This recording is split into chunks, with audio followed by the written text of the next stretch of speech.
கிராமத்துக்கு நடுவில் அழகான ஒரு ஆறு ஓடிக்கிட்டு இருந்தது. ஆத்தங்கரை ரெண்டு பக்கமே நல்ல பச்சை பசேல்னு கண்ணுக்கு நிறைவாக இருந்தது.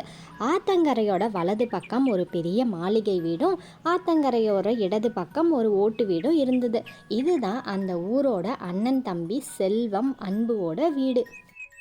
அந்த பெரிய மாளிகை வீட்டில் தான் செல்வமும் அவரோட மனைவி மலரும் வாழ்ந்துட்டு வந்தாங்க. செல்வத்துக்கிட்ட நிறைய காசு இருந்துச்சு, ஆனால் கருணைங்கிறது சுத்தமாக கிடையாது. அவங்க ரெண்டு பேரும் வாழ்ந்தா போதும்னு நினச்சிட்டு இருந்தாங்க. மரக்கரையில் செல்வத்தோட தம்பி அன்புவும் கவிதாவும் வாழ்ந்துட்டு வந்தாங்க. தம்பிக்கிட்ட காசு நிறையா இல்லை அப்படின்னாலும் இந்த ஆற்றுல எப்படி வெள்ளம் கரை புரண்டு ஓடுதோ அதே மாதிரி எல்லார்கிட்டையும் ரொம்ப அன்பாக இருந்தாங்க. தனக்கு இல்லை அப்படின்னாலும் மற்றவங்களுக்கு உதவி செய்கிற குணம் கொண்டவங்க. ஒரு நாள் செல்வமும் மலரும் கணக்கு வழக்கு எல்லாம் பார்த்துட்டு அவங்க வீட்டு முன்னாடி நின்று பேசிக்கிட்டு இருந்தாங்க. மலர், உனக்கு ஒரு விஷயம் தெரியுமா? இந்த மாசத்தோட கணக்கு வழக்கு எல்லாத்தையுமே பார்த்து முடிச்சுட்டேன். வீட்டு வேலை செய்யறவன், தோட்ட வேலை செய்யறவன் எல்லாரும் கடன் வாங்கியிருக்காங்கல்ல, அவங்களோட வட்டி எல்லாமே சேர்த்தே நமக்கு 10,000 ரூபாய் அதிகமா வந்திருக்கு. இந்த மாதிரி நமக்கு ஒரு 10 ஆள் கிடைச்சா போதும் மலரு. நம்ம எந்த வேலைக்கும் போக வேணாம், உட்கார்ந்தே சம்பாரிச்சிடலாம். அதுவும் சரிதாங்க. இந்த மாதிரி ஏமாறுறவங்க இருக்கிற வரைக்கும் நம்ம ஜாலியா இருக்கலாம், நிறைய பணம் சேர்த்து வச்சுக்கிட்டே போகலாம். ஆனா இங்க பாருங்களேன், உங்க தம்பி வீட்டுல மட்டும் எப்போதும் கூட்டம் நிரம்பி வழியுது. ஊர்ல இருக்கிற ஏழை பாழைங்க எல்லாம் அங்கதான் போறாங்க. அவன் ஒரு முட்டாள் மலரு. இருக்கிற கொஞ்ச நெஞ்ச காசையும் மத்தவங்களுக்கு கொடுத்துட்டு அவன் கஷ்டப்பட்டுக்கிட்டு இருக்கான். நம்மளும் அப்படியே இருக்க முடியுமா சொல்லு? நமக்கு நம்ம தான் முக்கியம். பேசிகிட்டு இருக்கும்போதே பக்கத்து வீட்டு பாட்டி செல்வத்தை பார்க்க வந்தாங்க. செல்வம் ஐயா, என் பேத்திக்கு திடீர்னு உடம்பு ரொம்ப முடியலை, ஒரு 500 ரூபாய் அவசரத்துக்கு தரீங்களா? காலையில் திருப்பி கொடுத்துட்றேன் அப்படின்னு பாட்டி கேட்டாங்க. என்னது, 100 ரூபாயா? போப்போ, இது என்ன தர்ம சத்திரமா? வரவங்க போறவங்களுக்குலாம் பணத்தை கொடுக்க நான் என்ன பணம் மரத்தையா வீட்டுல நட்டு வச்சிருக்கேன்? கிளம்பு கிளம்பு முதல்ல. இனிமே இந்த மாதிரிலாம் பணம் கேட்டுட்டு வர வேலை எல்லாம் வச்சுக்காதம்மா. இங்க வந்து நின்று என் நேரத்தை வீணடிக்காத, எனக்கு 1008 வேலை இருக்கு.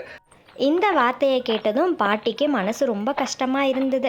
ஒண்ணுமே சொல்லாம அங்கேருந்து தலையாட்டிட்டு கிளம்பி போயிட்டாங்க. அதே சமயம் ஆத்தங்கரையோட மறுபக்கம் இருக்க அன்பு வீட்டில் அன்பு வலை பின்னிக்கிட்டு இருக்காரு. கவிதா அங்கே சமைச்சுக்கிட்டு இருக்கா. ஏங்க, உங்ககிட்ட சொல்லணும்னு நினைச்சேன். இன்னைக்கு மீன் பிடிச்சிட்டு வந்த காசை எடுத்து அந்த பாட்டிக்கு மருந்து வாங்கி கொடுத்துருங்க. பக்கத்து பாட்டி நேத்தே கேட்டிருந்தாங்க.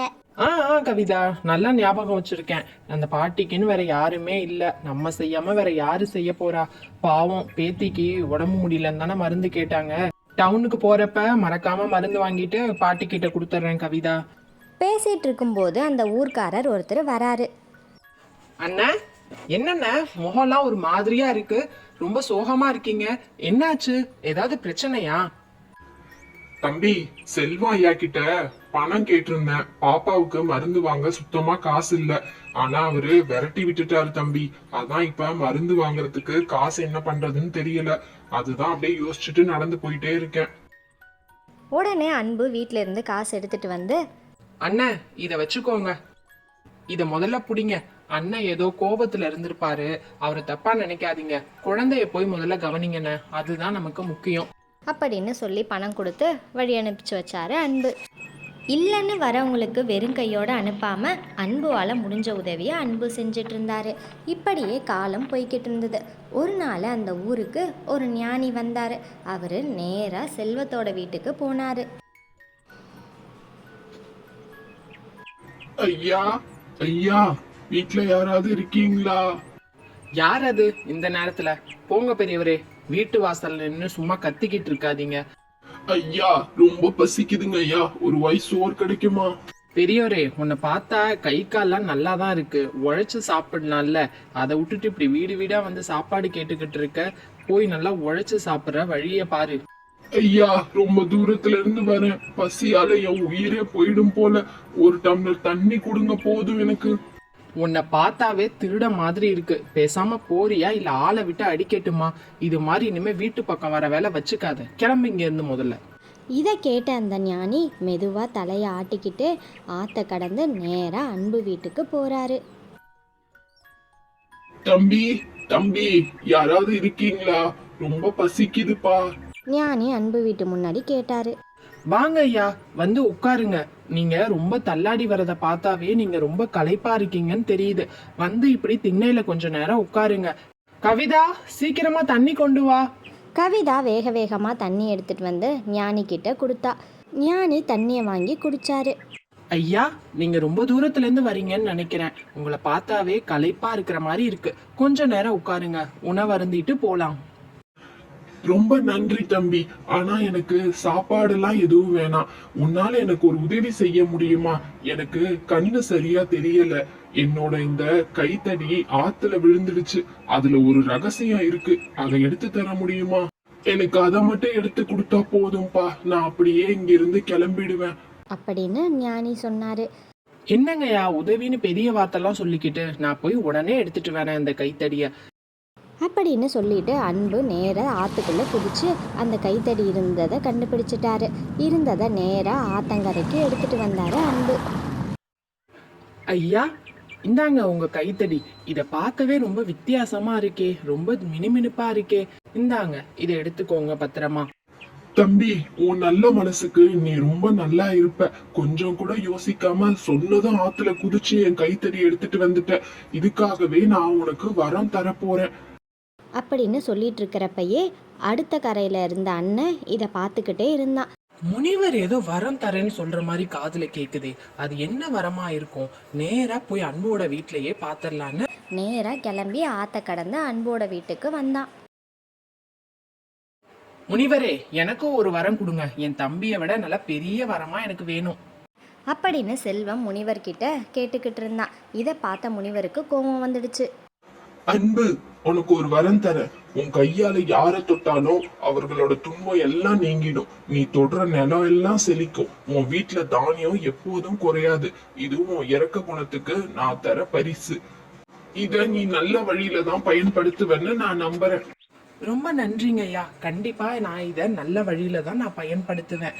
அன்பு அவனோட நன்றியை முனிவருக்கு சொன்னான். அதே சமயம் முனிவர் ரொம்ப கோவமா, செல்வம், உன்கிட்ட வசதி நிறைய இருக்க திமிருல ஒரு முதியவரோட பசிய நீ கேலி செஞ்சிருக்க. உதவின்னு வந்தவன விரட்டி விட்டுருக்க. இதோ உனக்கு ஒரு சாபம். இன்னையில இருந்து நீ எதை தொட்டாலும் அது கசக்கும். நீ சாப்பிடுறது வேப்பலையா மாறும்.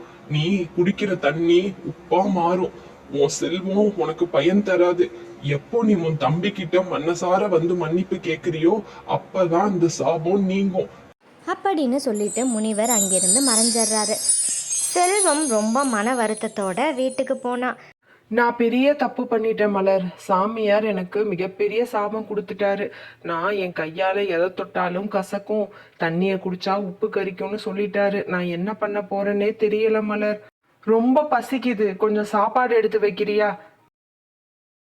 ஐயோ, இந்த லட்டெல்லாம் வேப்பலை மாதிரி கசக்குதே. தண்ணி குடிச்சாலும் என்னால குடிக்க முடியலையே.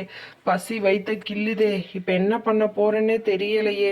3 நாளா பசியால வாடின செல்வம் அவனோட தவற உணர்ந்து தம்பி வீட்டுக்கு வேக வேகமா போய் தம்பியை கூப்பிட்டான். அன்பு, என்ன மன்னிச்சிடு தம்பி. பணம் தான் பெருசுன்னு நினைச்சேன். ஆனா பசி வந்தா அந்த பணம் சோறு போடாதுன்னு இப்பதான் எனக்கு புரியுது. நான் செஞ்சது தப்பு தான். என்ன மன்னிச்சிடு. நான் என்னோட தவற உணர்ந்துட்டேன். அண்ணன், என்ன இது? நீங்க என் அண்ணன். வாங்க முதல்ல. நீங்க சாமியார் கொடுத்த சாபத்தை நினைச்சு கவலைப்படாதீங்கண்ணா. அது எல்லாமே சரியாயிடும். நீங்க உங்களோட தவற உணர்ந்துட்டீங்க. தாராளமா இப்ப நீங்க தண்ணி குடிக்கலாம், சாப்பிடலாம். கவிதா, அண்ணனுக்கு ஒரு சொம்பு தண்ணி கொண்டு வாயேன். அண்ணன் வந்திருக்காங்க. கவிதா தண்ணி சொம்பு எடுத்துட்டு செல்வத்துக்கிட்ட கொடுத்தாங்க. அண்ணா, தைரியமா இந்த தண்ணிய குடிங்க. நீங்க எப்ப உங்க தவற உணர்ந்தீங்களோ அந்த நிமிஷமே சாபம் எல்லாமே மறைஞ்சிருக்கும். தண்ணியை குடிச்ச செல்வம், தம்பி, தண்ணி தேவாமிர்தமா இனிக்குது. என்னோட சாபம்லாம் நீங்கிடுச்சுன்னு நினைக்கிறேன். இனிமே எனக்கு இந்த செல்வம் எதுவுமே வேணாம். இது எல்லாத்தையும் ஊர் மக்களுக்கு பகிர்ந்து கொடுக்க போறேன். உன்னை போலவே நானும் மனுஷனா வாழ போறேன் அன்பு. நான் என்னோட தவறு எல்லாத்தையும் திருந்திட்டேன். இனிமே நம்ம 4 பேரும் ஒன்னா ஒரே வீட்லயே இருக்கலாம். நீ அதுக்கு சம்மதிக்கணும் அன்பு. செல்வம் அவரோட தவற உணர்ந்து நல்ல மனுஷனா வாழ ஆரம்பிச்சாரு. ஊர்ல யாருக்கு எந்த உதவினாலும் உடனே ஆளா போய் செஞ்சாரு. ஆத்தங்கரைக்கும் அந்த பக்கமும் இந்த பக்கமும் இருந்த அண்ணன் தம்பிங்க நடுவில் ஒரு பாலத்தை கட்டி 2 பேரும் ரொம்ப சந்தோஷமா மனநிறைவா வாழ்ந்துட்டு வந்தாங்க. ஒருத்தனோட கர்வம் அழிவை தரும், பணிவும் அன்பும் கசப்பையும் இனிப்பாக மாற்றும். இந்த கதை அவங்க எல்லாத்துக்குமே ரொம்ப பிடிச்சிருக்கும் அப்படின்னு நினைக்கிறேன். இதே மாதிரி நீங்களும் எல்லார் மேலேயும் அன்பை காட்டுங்க. பை குட்டீஸ்.